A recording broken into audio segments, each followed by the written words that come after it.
I want to go now in closing to a little subliminal piece that Darren McBreen worked on. I contributed to this. A lot of other folks in the office did. And there's so many of these subliminals, we could spend an hour on just each one. But I want you to notice the Sharpie commercial in here. In the Sharpie commercial, it was up for 1 second.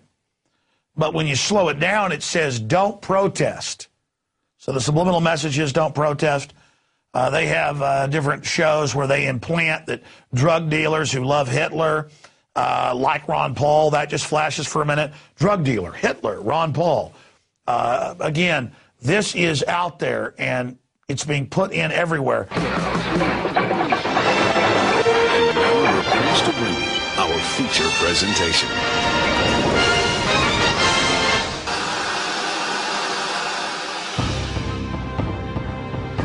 Every day, our senses are being constantly bombarded by subliminal messages that are found in TV, movies, and advertisements.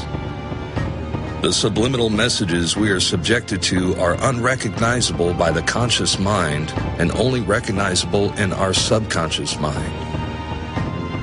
The messages and imagery are passively absorbed and then stored in our subconscious, where propagandists deliberately implant artificial thoughts, which in turn can affect our actions and attitudes later in life.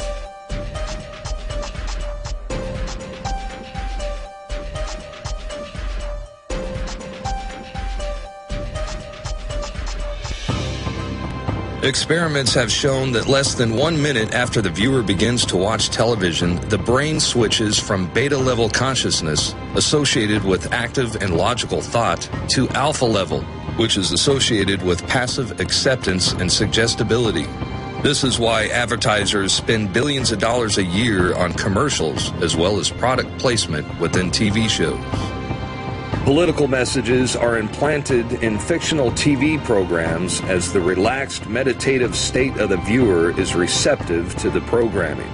One example is AMC's Breaking Bad television series, as it depicts a meth villain as a Ron Paul supporter. I looked him up. It's one of these physicists, one of Hitler's guys, a physicist named Werner Heisenberg. It's real cute, huh? In a basic college, teaches you that they have had subliminals for at least 70 years in the United States and Europe. And so, yes, there is subliminal messaging everywhere. It is all over the place. It's an absolute fact that they flicker it at a rate and that they have the televisions designed for that rate to bring you into a dreamlike state. We are governed. Our minds are molded, our tastes are formed, our ideas suggested, largely by men we've never heard of. This is a logical result of the way in which our democratic society is organized. They live, we sleep. And people that are in this hypnotic state, they love the servitude. They love the bondage. They defend their prison.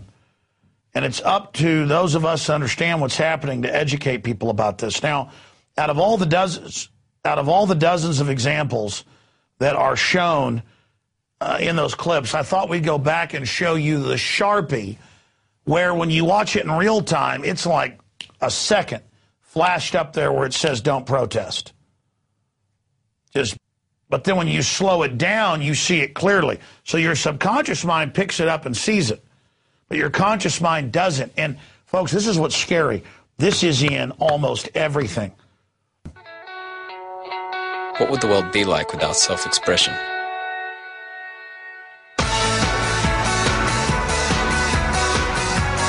There'd be no purpose.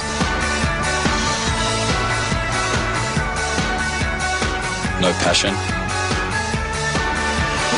No putting it out. By the way, and they've got people in front of it, so they're talking about there'd be no expression. So for people that consciously see it, the propaganda is so good, they're like, oh, they're saying there'd be no protesting. But for the general public, it's subliminal. Now, let's go ahead and show it slowed down for you. Here it is. Because... show it again.